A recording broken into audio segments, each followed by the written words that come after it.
Donc, on va conclure.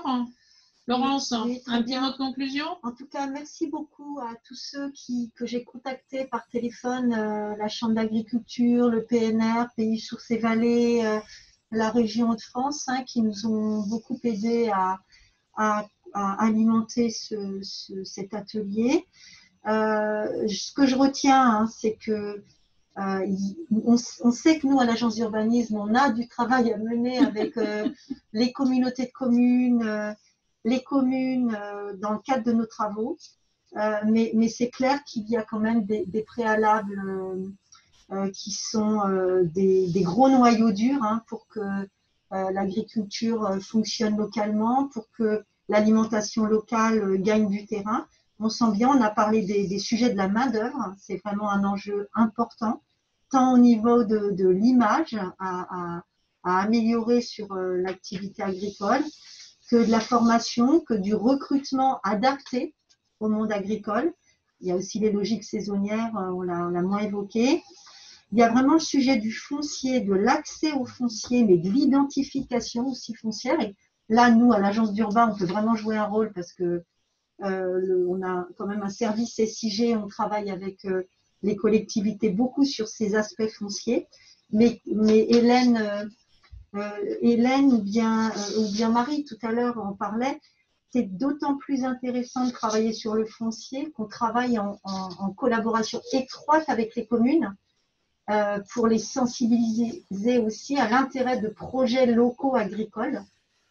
Donc ça, c'est vraiment, on sent qu'il y a un travail de rapprochement et de proximité à avoir avec les municipalités pour que l'activité agricole soit vraiment identifiée comme une activité économique à part entière du territoire, parce qu'on sent bien que quand on aborde le sujet du développement économique dans nos travaux, on oriente beaucoup sur les zones d'activité, hein, zones d'activité artisanale, logistique, etc. Et on sent que vraiment il y a avancé dans l'élargissement de ce qui est le développement économique d'un territoire. Donc sur les représentations collectives de l'agriculture, on sent qu'on a gagné beaucoup de terrain, c'est sans jeu de mots. On sent bien que le grand public commence à reconnaître l'intérêt des espaces agricoles dans le territoire et l'importance d'une agriculture saine pour l'alimentation et la santé. Mais on sent qu'on a encore à avancer en termes de communication et de sensibilisation. Et bravo les territoires qui, par petites touches, hein, avancent là-dessus. Et puis enfin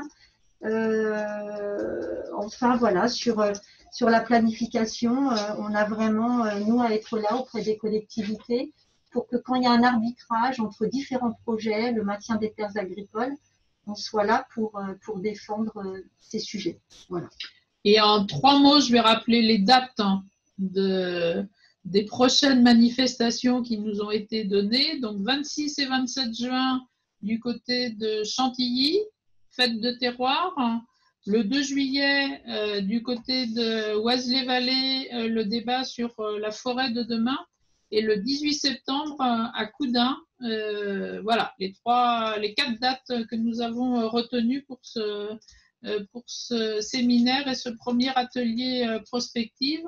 Un grand merci nous avons maintenant 10 minutes de retard, donc un grand merci pour tous les participants ou à tous les participants pour ce premier atelier prospectif sur le sujet de l'agriculture. Comme disait Laurence, de toute façon, on y reviendra à travers les documents d'urbanisme et puis dans d'autres débats. Et puis on vous retrouve très vite sur d'autres sujets. On a peut-être en perspective un sujet sur l'énergie, peut-être un perspective sur aussi l'industrie, l'évolution de l'industrie et du développement économique. Enfin voilà, on a plein de sujets à vous proposer. Ça ne sera pas forcément avec évidemment les mêmes intervenants, mais un grand merci à tous de votre contribution et puis bon après-midi. Et bien la SAFER est à nos côtés, bien sûr. Un grand merci à tous, bon après-midi et à très bientôt.